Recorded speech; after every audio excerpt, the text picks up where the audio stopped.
Mari kita masuk di dalam doa. Bapa di surga, berikan kami hati seperti hati-Mu, mata seperti mata-Mu, sehingga kami boleh melihat orang-orang di sekitar kami yang membutuhkan akan kasih-Mu. Ampuni kami Tuhan, kalau seringkali kami terlalu egois, mementingkan diri kami sendiri, hanya memikirkan diri kami sendiri. Kami lupa bahwa di sekeliling kami masih banyak sekali orang-orang yang membutuhkan kasih Tuhan. Tuhan, pagi hari ini kami mau mendengarkan firman Tuhan. Berbicaralah kepada kami ya Tuhan. Tolonglah kami supaya kami bisa melihat pekerjaan misi yang ada di sekeliling kami. Tuhan, tolong hamba-Mu yang menyampaikan firman Tuhan. Biarlah dia boleh menyampaikan firman Tuhan dengan baik dan sederhana. Dan Tuhan, tolong kami semua supaya kami boleh mengerti firman Tuhan dengan baik. Roh Kudus, tolong kami supaya kami juga boleh mengerti kebenaran firman Tuhan ini. Di dalam nama Tuhan Yesus kami berdoa dan mengucap syukur. Amin.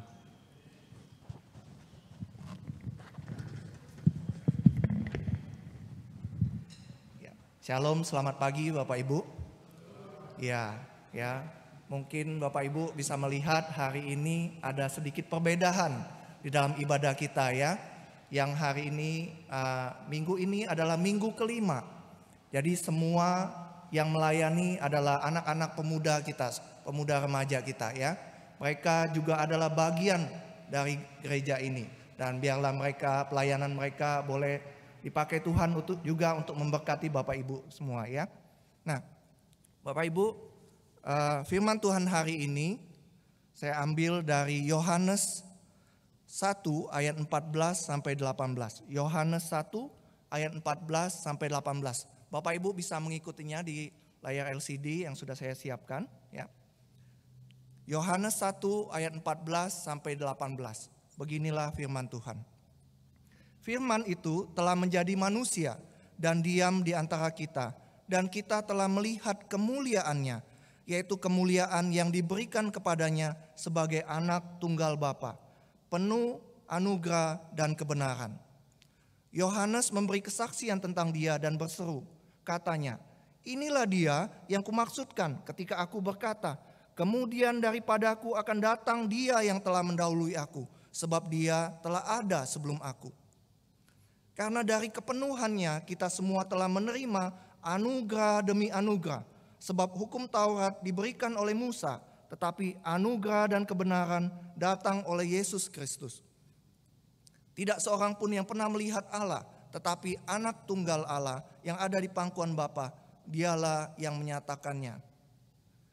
Bapak Ibu, di negara kita belakangan ini banyak terjadi kasus-kasus yang berhubungan dan mencoreng wajah kekristenan. Pada bulan Juli yang lalu misalnya ya, ini terjadi kasus pembunuhan Brigadir Joshua yang melibatkan Irjen Polisi ya, seorang jenderal, Ferdi Sambo dan istrinya Putri Candrawati. Nah, semula Bapak Ibu saya berpikir bahwa kasus ini tidak ada hubungannya dengan kekristenan gitu ya. Saya pikir bahwa kasus ini seperti kasus kejahatan pada umumnya dan tidak ada hubungannya dengan kekristenan. Namun kemudian saya mendapati bahwa waktu kasus ini mulai terkuak gitu, mulai menyebar, mulai viral, orang-orang langsung menghubung-hubungkannya dengan kekristenan. Brigadir Joshua yang menjadi korban adalah seorang Kristen. Ferdi Sambo adalah seorang Kristen. Dia berasal dari sebuah daerah yang terkenal sebagai kantong Kristen di Sulawesi. Barada Eliezer gitu ya, yang salah satu yang di kanan itu, salah satu eksekutornya juga adalah seorang Kristen Bapak Ibu. Kapolri kita saat ini yang sempat dituding berusaha membela Ferdi Sambo juga adalah seorang Kristen. Nah, banyak orang Kristen di luar sana yang jadinya mencela dan mencemooh orang Kristen karena kasus ini gitu ya. Saya sempat membaca sebuah status seorang pendeta yang berkata begini, dia bilang, ya sudah dikumpulkan saja semuanya gitu ya, nanti saya yang pimpin ibadah katanya. Ya. Jadi apa yang dia bilang itu sebuah sindiran yang keras sekali buat kita orang Kristen gitu ya. Bapak Ibu, banyak orang Kristen yang berasal dari daerah kantong Kristen, lahir dari keluarga Kristen, dari kecil mereka dibesarkan dalam lingkungan Kristen, dididik dalam kebenaran Alkitab. Namun sesungguhnya Bapak Ibu, tidak jelas apakah mereka sendiri sudah menerima anugerah keselamatan itu. Baru beberapa hari yang lalu juga kita mendengar kasus pembunuhan seorang wanita yang jasadnya ditemukan di kolong tol Bekasi. Penemuan jasad wanita ini kemudian mengarah ke seorang pria yang bernama Christian Rudolph Tobing.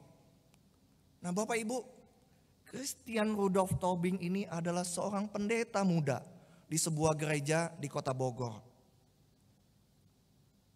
Christian Rudolph Tobing ini sempat viral di berita dan sosial media. Bukan hanya karena dia seorang pendeta yang membunuh seorang wanita, tapi juga Bapak Ibu bisa lihat di rekaman CCTV itu terlihat jelas dirinya itu, Bapak Ibu lihat trolinya itu berisi jasad wanita yang dia bunuh tersebut. Temannya sendiri. Dia masukin di dalam kantong plastik, masukin ke troli, taruh tas, taruh bantal di atasnya. Dan Bapak Ibu lihat, dia bisa tersenyum santai saat di lift usai membunuh korbannya. Belum hilang juga ingatan kita di tahun 2020 ada kasus juga yang melibatkan seorang pendeta senior yang bernama HL di gereja HFC, sebuah gereja di Surabaya. Pendeta ini Bapak Ibu bertahun-tahun melakukan pelecehan seksual kepada jemaat perempuannya dari sejak anak-anak. Perbuatan pendeta ini bahkan dilakukannya di dalam gedung gereja Bapak Ibu. Di dalam gedung gereja ya. Tempat dia memimpin dan melayani. Banyak orang Kristen atau non-Kristen yang berkomentar ya. Kok bisa ya pendeta itu melakukan hal yang seperti ini gitu ya. Tadi pendeta Christian Rudolph ini, kemudian pendeta HL ini. Kok bisa seorang pendeta melakukan hal yang demikian gitu. Nah, kasus-kasus pendeta ini sebenarnya menunjukkan ada orang-orang Kristen yang sebenarnya sudah mengenal keselamatan, sudah mendapat anugerah keselamatan, tapi tidak hidup dalam kebenaran. Hidup mereka sama saja dengan orang-orang yang tidak mengenal Yesus. Bapak Ibu, contoh-contoh kasus ini, yang pertama dan yang kedua, menunjukkan hal yang seringkali menjadi pergumulan atau masalah dalam kekristenan. Yang satu, melakukan kebenaran. Yang satu, melakukan kebenaran. Berusaha melakukan kebenaran, tapi tanpa anugerah yang benar. Tanpa pengenalan atau konsep anugerah yang benar. Yang lainnya sudah mengenal Yesus dan menerima anugerah dari Tuhan. Anugerah keselamatan, tapi tidak hidup dalam kebenaran. Itulah sebabnya mengapa penting sekali bagi kita untuk mempunyai konsep anugerah dan kebenaran yang benar, yang tepat sesuai dengan Alkitab. Sehingga hidup kita itu memuliakan Tuhan dan tidak menjadi batu sandungan bagi orang lain. Bapak Ibu, tema firman Tuhan hari ini adalah misi dan reformasi. Hubungan antara gerakan reformasi gereja dengan misi. Bulan Oktober ini memang kita merayakannya sebagai bulan misi. Tapi selain bulan misi, kita juga memperingatinya sebagai bulan reformasi. Nah, banyak orang berpendapat bahwa reformasi itu adalah gerakan kembali ke Alkitab. Itu benar Bapak Ibu ya. Tapi bukan itu yang utama. Itu hanya hasil dari gerakan reformasi. Kembali ke Alkitab, kembali ke iman yang benar didasarkan atas anugerah. Bapak Ibu, sebenarnya berbicara mengenai gerakan reformasi, sebenarnya adalah berbicara tentang konsep anugerah dan kebenaran. Kembali kepada konsep anugerah dan kebenaran yang sesuai dengan Alkitab. Mengapa saya katakan demikian? Karena gerakan reformasi itu sendiri sebenarnya diawali atau dimulai karena kasus-kasus seperti yang tadi saya sebutkan juga Bapak Ibu. Ya. Martin Luther yang memulai gerakan reformasi itu adalah salah satu di antaranya Bapak Ibu. Sebelumnya dia berusaha melakukan kebenaran tapi tanpa anugerah. Tanpa pengenalan anugerah yang benar. Bapak Ibu tahu dikisahkan Luther itu dari muda selalu berusaha hidupnya berkenan kepada Tuhan. Dalam suatu perjalanan dia terjebak dalam badai petir gitu ya. Hampir menyambar dirinya. Dia berjalan di sebuah padang rumput, kemudian ada badai. Waktu dia di tengah-tengah badai tersebut, dia berteriak minta tolong kepada Tuhan. Dan dia diselamatkan. Setelah selamat dari badai tersebut, Luther kemudian meninggalkan segala sesuatu dan kemudian dia menyerahkan dirinya masuk ke dalam sebuah biara Saint Augustine. Nah, di biara tersebut Bapak Ibu, Luther itu menjalani hidup yang berat sekali sebagai seorang biara. Dia bangun jam 2 pagi, setiap hari membaca Alkitab, berdoa, meditasi, berpuasa, mengaku dosa, sepanjang hari beribadah. Dia juga sering kali, Bapak Ibu, sengaja tidur di lantai yang gelap. Nah, ini replika dari kamarnya ya. Dia tidur di lantai yang dingin, sengaja tidur di lantai yang dingin. Supaya apa? Dia menyiksa dirinya untuk mendapatkan pengampunan dosa dan perkenanan Tuhan atas dirinya. Namun Bapak Ibu, walaupun dia sudah melakukan semua hal itu, dia tetap merasa kosong. Dia tidak menemukan Tuhan melalui semua apa yang dikerjakannya. Mengapa demikian Bapak Ibu? Itu karena tadi seperti yang saya katakan, dia berusaha melakukan kebenaran firman Tuhan, melakukan kebenaran Tuhan, tapi tanpa pengenalan akan anugerah yang benar. Luther berkata gitu ya, dia tulis gitu, jika ada orang yang bisa mendapatkan surga dengan perbuatannya, perbuatan kebenarannya, maka itu pasti adalah saya. Dia menggambarkan periode waktu itu adalah sebagai sebuah masa keputusasaan spiritual yang mendalam. Mengapa? Karena dia berusaha melakukan semuanya itu dengan kekuatan sendiri, tanpa pertolongan Tuhan. Dia melakukan semua aktivitas itu tanpa pengenalan akan Yesus secara pribadi. Bapak Ibu kalau tahu ajaran gereja pada saat itu juga memberitakan firman Tuhan dengan menyebarkan ketakutan. Kalau kamu tidak melakukan ini, kamu tidak melakukan itu, kamu akan masuk neraka. Amarah Tuhan akan turun atasmu. Jadi semua pada saat itu memberitakan firman Tuhan dengan menyebarkan ketakutan. Jadi Luther pun melakukan semua kebenaran firman Tuhan itu dengan perasaan ketakutan. Singkat cerita Bapak Ibu, Luther akhirnya kemudian mengerti bahwa keselamatan itu adalah anugerah Tuhan, pemberian Tuhan secara cuma-cuma. Tapi kemudian Bapak Ibu, di saat yang sama pada zaman itu ada banyak sekali tokoh agama yang hidupnya tidak benar. Banyak dari mereka yang menjalani hidupnya itu tidak bermoral. Kalau Bapak Ibu tahu di dalam sejarah ada pemimpin agama, pemimpin utama agama yang mempunyai rumah pelacuran Bapak Ibu. Dia mengelola rumah pelacuran.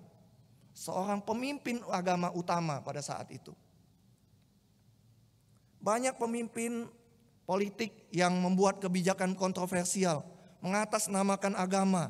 Agama dimanfaatkan sebagai alat politik. Waktu itu beberapa kali terjadi perang salib yang membutuhkan banyak dana. Jadi karena butuh banyak dana, mau bayar tentara. Lalu para pemimpin agama itu kemudian menjual surat pengampunan dosa Bapak Ibu. Orang yang berdosa tinggal beli surat itu, lalu dosanya akan diampuni. Waktu itu juga mereka membangun gedung-gedung gereja yang besar yang membutuhkan banyak biaya. Biaya-biaya lain membuat pemimpin agama waktu itu.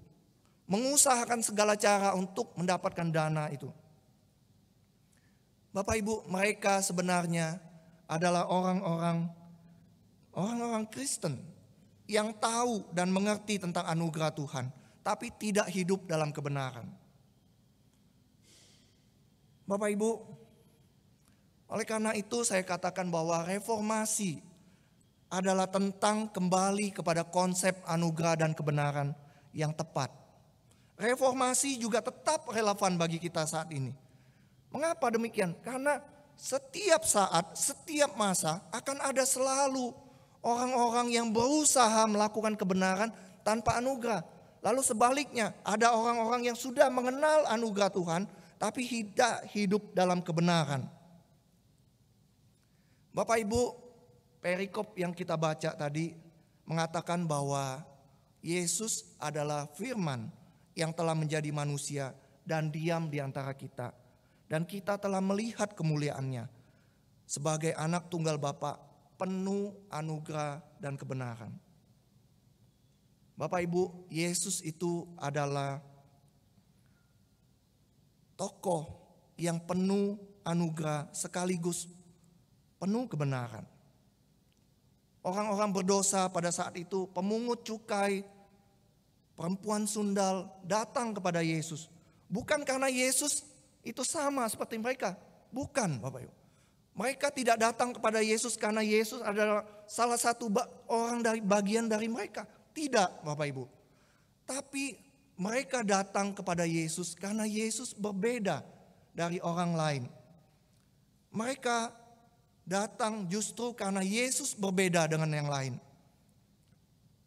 Mereka tertarik datang kepada Yesus karena Yesus penuh dengan anugerah dan kebenaran. Bapak Ibu, apa sih yang saya maksud ya? Ketika saya berkata bahwa Tuhan Yesus itu penuh dengan anugerah dan kebenaran. Nah, saya akan jelaskan melalui dua contoh gitu ya. Dua contoh, dua orang perempuan yang berjumpa dengan Yesus. Yang pertama Bapak Ibu, yang pertama perempuan Samaria di dalam Yohanes 4. Ya, perempuan Samaria ini tidak hidup dalam kebenaran. Dia menjalani kehidupannya, kehidupan bebas penuh anugerah, tapi sesungguhnya adalah kehidupan yang tidak benar. Kepada perempuan Samaria ini, Yesus tidak memberikan anugerah. Yesus menunjukkan kebenaran bahwa hidupnya itu berdosa. Dia berkata kepada perempuan ini, "Pergilah, panggillah suamimu dan datang ke sini." Ya, Tuhan Yesus ngomong kepada perempuan Samaria itu, "Pergi, panggil suamimu dan bawa dia ke sini."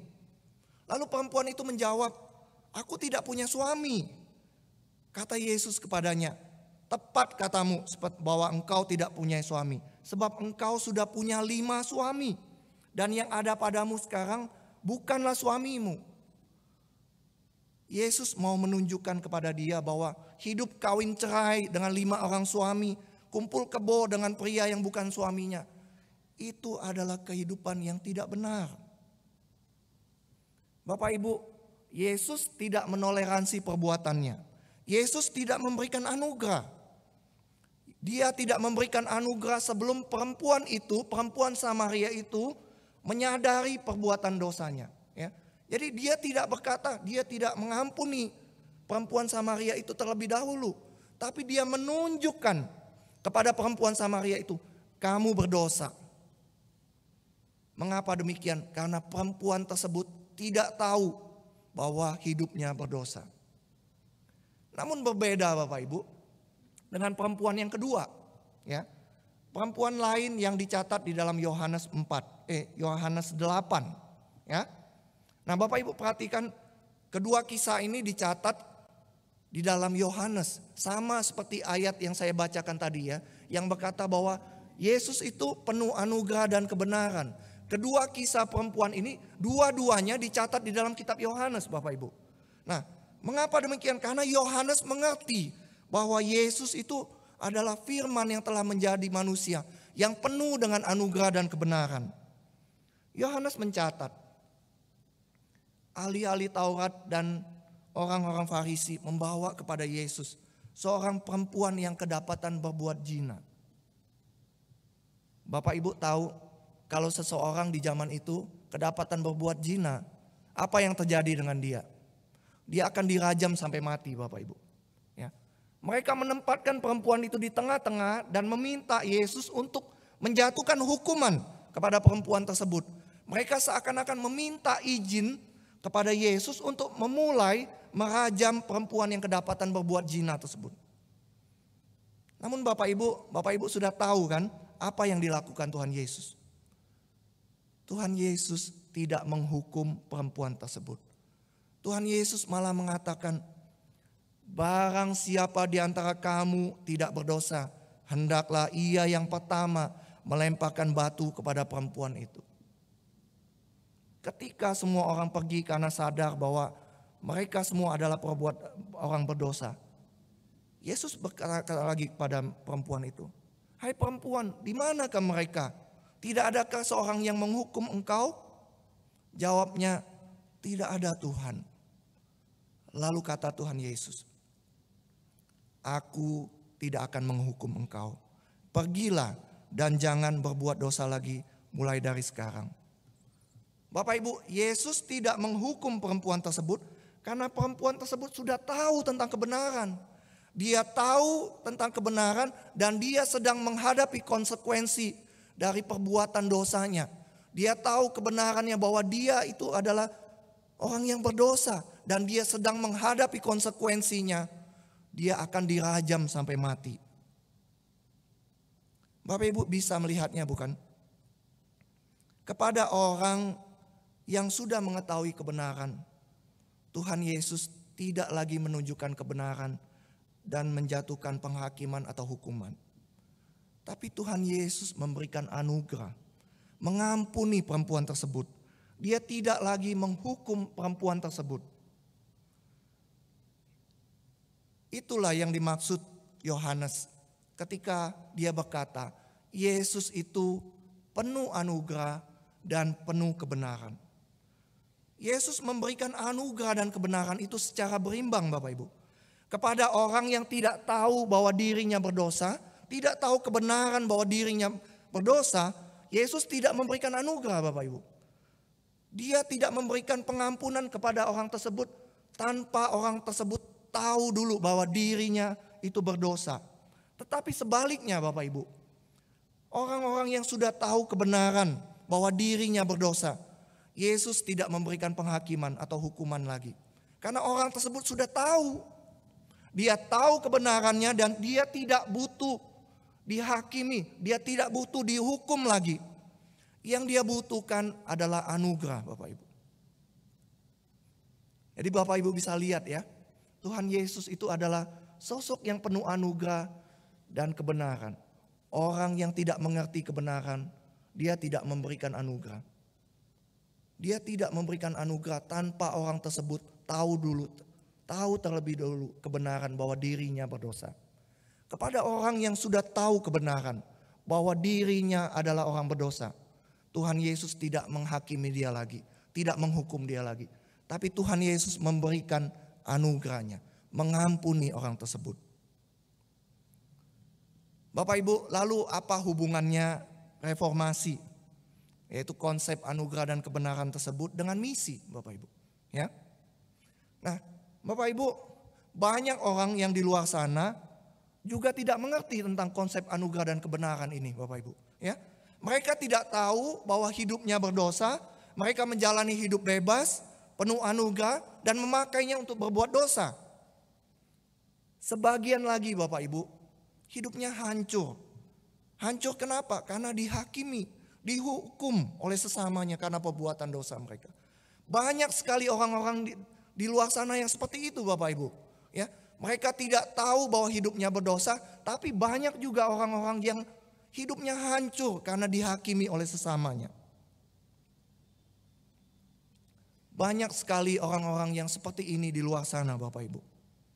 Nah, Bapak Ibu, kalau kita mau gereja kita menjadi gereja yang menjalankan misi, menjangkau jiwa. Saya ulangi ya Bapak Ibu ya. Kalau kita mau gereja kita itu menjalankan misi, menjangkau jiwa, maka pertama-tama yang harus kita lakukan adalah Bapak Ibu, kita harus menjadi gereja yang penuh anugerah dan penuh dengan kebenaran. Kepada orang-orang yang tidak sadar bahwa dirinya berdosa, kita harus tunjukin kebenaran firman Tuhan. Kita harus tunjukin kebenaran firman Tuhan tentang perbuatan dosa mereka. Kita tidak boleh kompromi sedikit pun dengan dosa. Namun Bapak Ibu, kepada orang-orang yang sadar dirinya berdosa, bergumul dengan dosa mereka, sedang menjalani konsekuensi dari perbuatan dosa mereka, kita harus menunjukkan anugerah pengampunan Tuhan. Kita harus menunjukkan anugerah Tuhan tanpa menghukum atau menghakimi mereka lagi. Jangan kita lagi menambahi hukuman mereka. Kita harus menjadi saudara yang membebat dan mengobati luka mereka. Jadi Bapak Ibu, kalau kita mau gereja kita menjalankan misi, menjangkau jiwa, yang pertama yang kita harus lakukan, kita harus mengubah gereja kita dulu. Mengubah gereja kita menjadi gereja yang penuh anugerah dan kebenaran. Bapak Ibu, kalau kita terlalu banyak mempraktekkan kebenaran tapi tanpa anugerah, maka kita akan seperti ahli Taurat dan orang-orang Farisi. Kalau kita terlalu banyak mempraktekkan kebenaran tapi tanpa anugerah, maka semua orang tidak akan menyukai kita, Bapak Ibu. Kalau semua orang tidak menyukai kita, bagaimana kita bisa mengabarkan Injil kepada mereka? Benar nggak Bapak Ibu? Ya. Kalau kita terlalu banyak mempraktekkan kebenaran tanpa anugerah, semua orang tidak akan menyukai kita, Bapak Ibu. Kalau kita tidak disukai oleh orang, bagaimana kita bisa menyampaikan Injil kepada mereka? Sebaliknya Bapak Ibu, kalau kita terlalu banyak mempraktekkan anugerah tapi tanpa kebenaran, maka yang terjadi adalah muncul banyak kasus-kasus seperti yang tadi saya sebutkan, gitu ya. Kalau kita terlalu banyak mempraktekkan anugerah tapi tanpa kebenaran, semua orang pasti akan menyukai kita. Semua orang akan menyukai kita. Tapi kita bersalah di hadapan Tuhan. Mengapa kita bersalah di hadapan Tuhan? Karena kita tidak menunjukkan kebenaran kepada mereka. Bapak Ibu, kalau kita mempraktekkan anugerah dan kebenaran itu secara berimbang, memang masih akan ada orang-orang yang tidak menyukai kita. Tapi itu akan sebanding dengan jumlah orang-orang yang menyukai kita, yang datang kepada Tuhan karena melihat hidup kita berbeda dengan yang lain. Itu yang pertama yang harus kita lakukan apabila kita berbicara mengenai misi dan reformasi.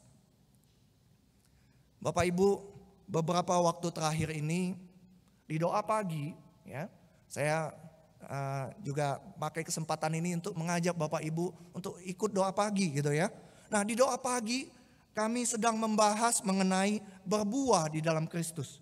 Nah, di dalam pembahasan itu dijelaskan bahwa Tuhan itu mengharapkan hidup kita berbuah. Hidup kita menjadi saluran berkat bagi orang lain. Salah satu buahnya itu yang kita bisa hasilkan itu adalah buah atau berkat keselamatan. Ya, buah atau berkat keselamatan. Kita diharapkan untuk memberitakan Injil kepada orang lain. Nah, Bapak Ibu, ketika kita berbicara, ketika saya ngomong tentang misi, tentang mengabarkan Injil, saya permisi bertanya kepada Bapak Ibu, apa yang terlintas dalam pikiran Bapak Ibu? Ketika saya ngomong, kita harus memberitakan Injil kepada orang lain, kita harus menjadi saluran berkat, kita harus membawa berkat keselamatan itu bagi orang lain, menghasilkan buah bagi orang lain, berkat keselamatan itu.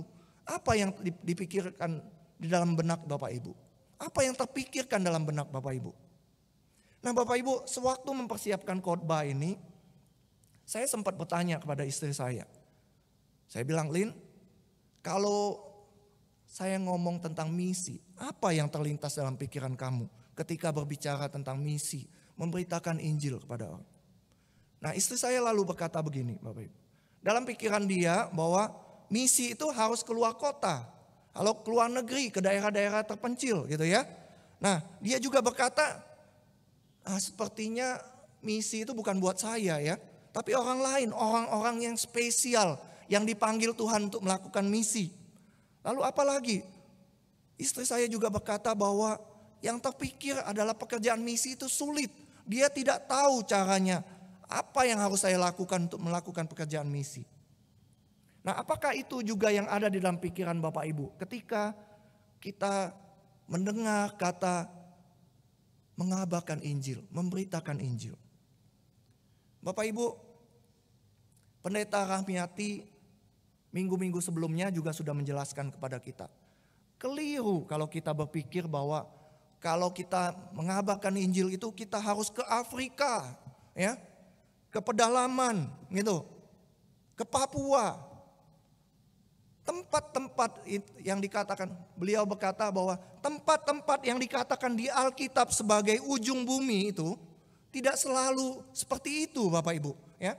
Firman Tuhan kan katakan kita harus memberitakan Injil sampai ke ujung bumi. Bapak Ibu tidak perlu jauh-jauh untuk pergi menjangkau ujung bumi.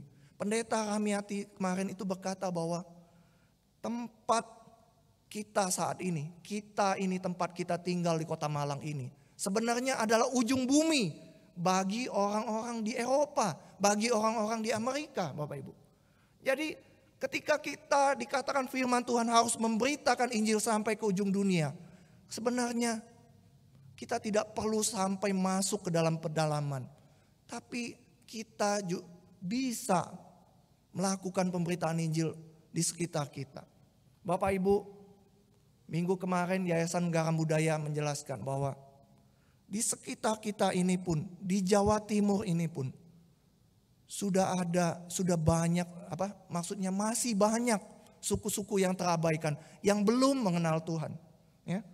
Nah, Pak Tek juga sudah menjelaskan, zaman berubah, ya, pergerakan manusia itu juga berubah, Bapak Ibu. Zaman sudah berubah.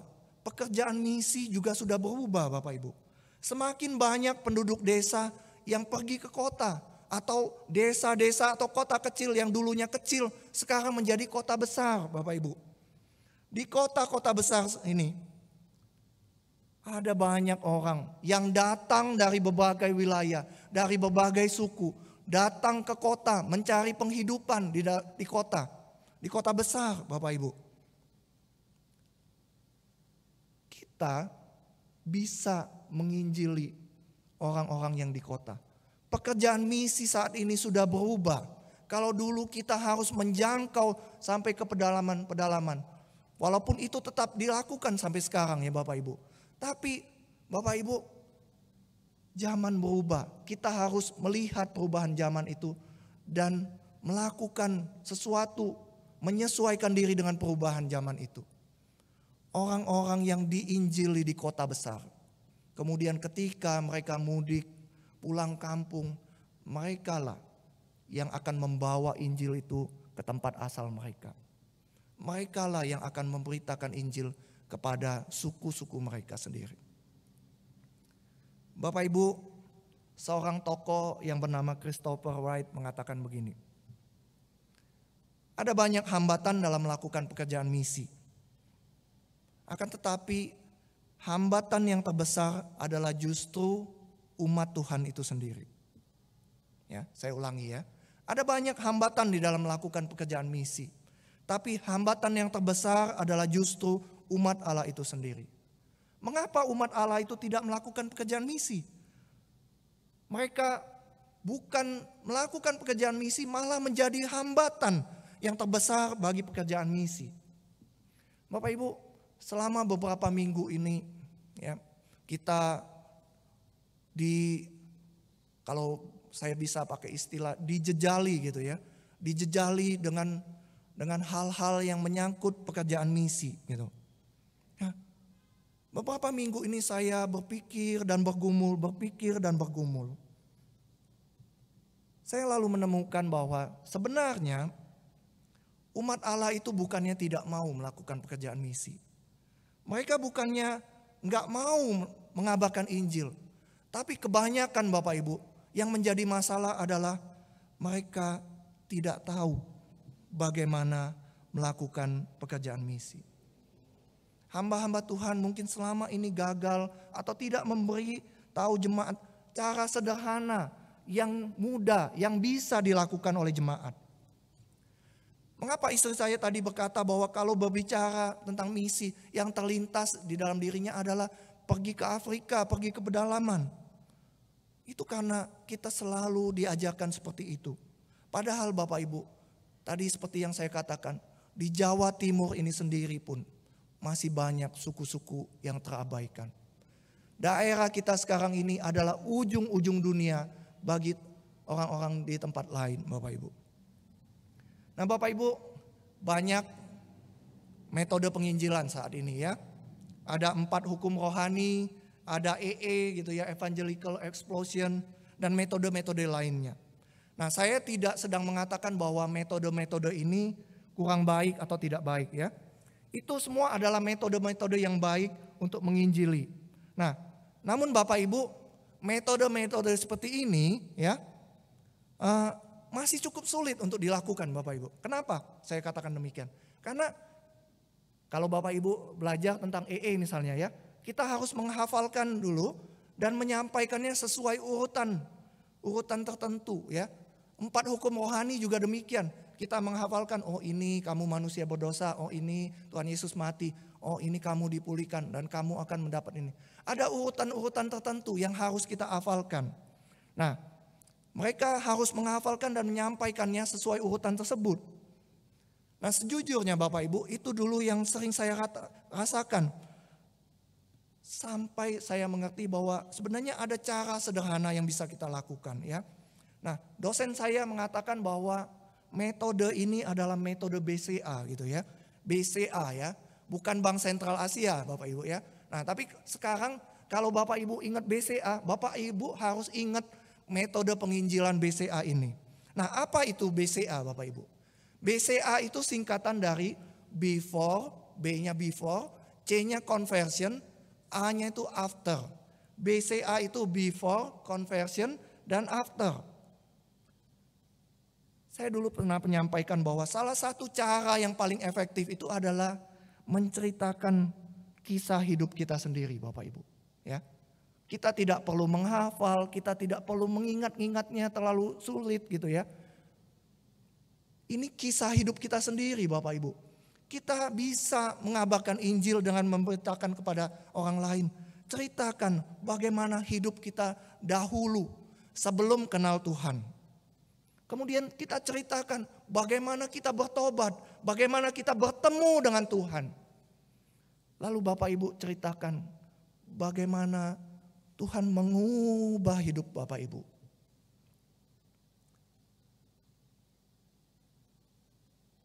Bapak Ibu, tadi saya katakan bahwa kisah ini yang kita bagikan adalah kisah hidup kita sendiri.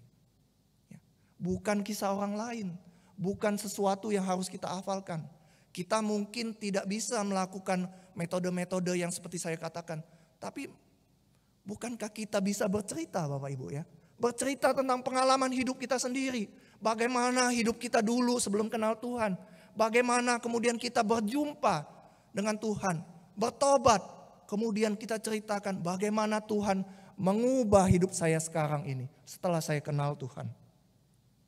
Saya juga pernah menyampaikan bahwa yang kita harus lakukan di dalam misi itu membagikan roti.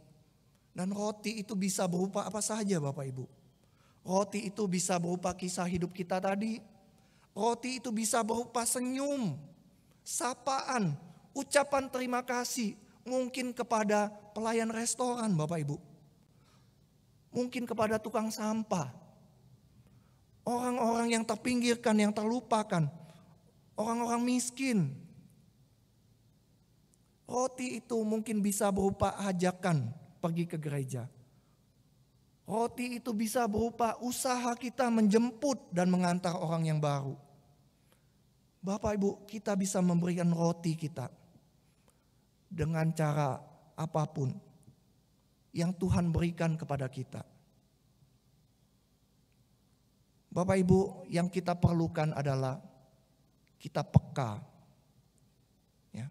Yang kita perlukan, yang menjadi hambatan terbesar dalam pekerjaan misi itu adalah umat Allah sendiri. Yang kita perlukan dalam pekerjaan misi adalah kepekaan Bapak Ibu. Kepekaan untuk melihat sekeliling kita. Kepekaan untuk melihat orang-orang yang membutuhkan kasih Tuhan. Kita mungkin tidak bisa melakukan metode penginjilan seperti cara-cara yang tadi. Tapi kita bisa melakukan pengabaran Injil dengan menceritakan kisah hidup kita. Mau Bapak Ibu melakukan pemberitaan Injil? Kalau Bapak Ibu mau melakukan pemberitaan Injil, maka bulan misi kita bulan Oktober ini bukan sebuah hal yang sia-sia. Ya. Mari kita berdoa. Kita masuk di dalam sikap doa.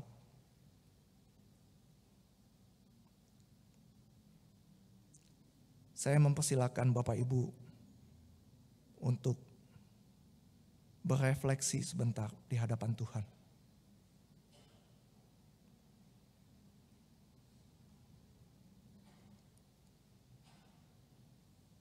Apakah kita saat ini melakukan Injil? Apakah kita melakukan pekerjaan Tuhan memberitakan Injil? Atau malah jangan-jangan kita menjadi penghambat pekerjaan misi?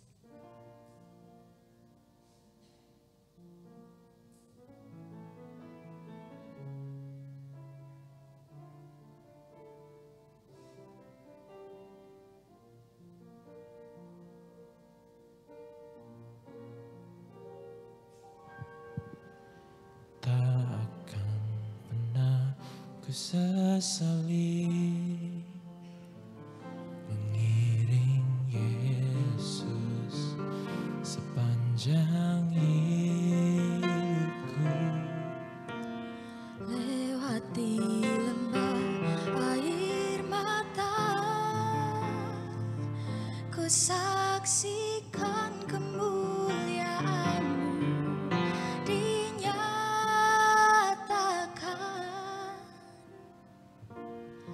Berapapun harga yang harus ku bayar, ku kan tetap setia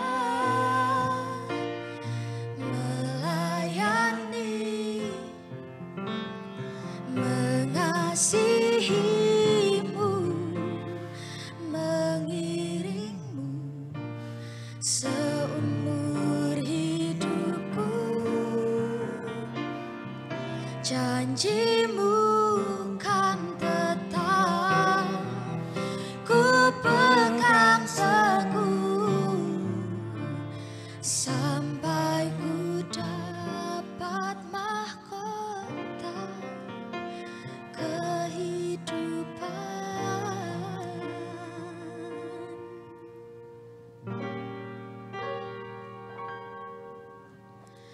Tak akan pernah ku sesali mengiring Yesus sepanjang hidupku. Lembah air mata, ku saksikan kemuliaan-Mu dinyatakan.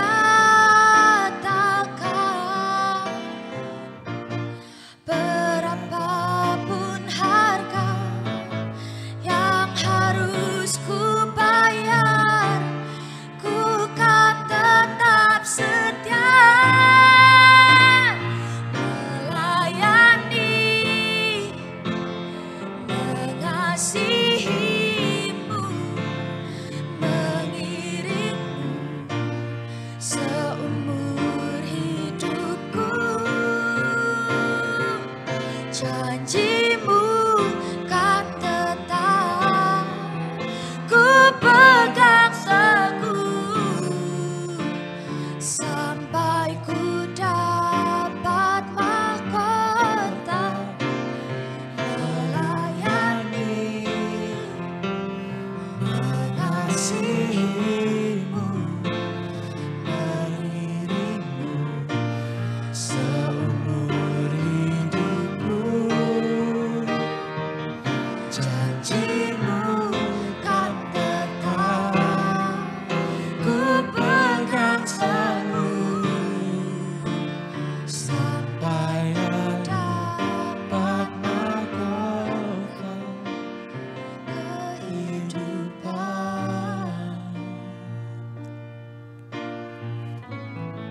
di surga,